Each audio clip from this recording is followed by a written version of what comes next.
high. The ground is uneven, it's dangerous, hidden. One false move and the whole thing is sure to fall over.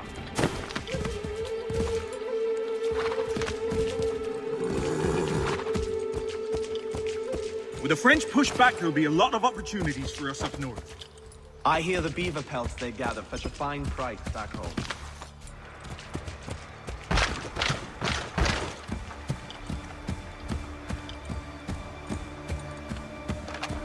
Have served, you mean?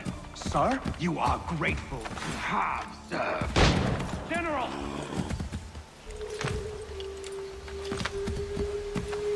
I'll not tolerate doubt amongst those I command, nor sympathy for the enemy. I've no time.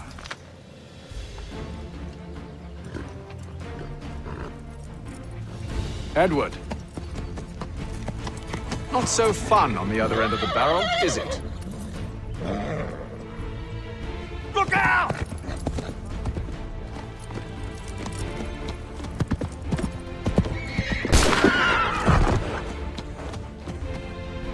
Sir.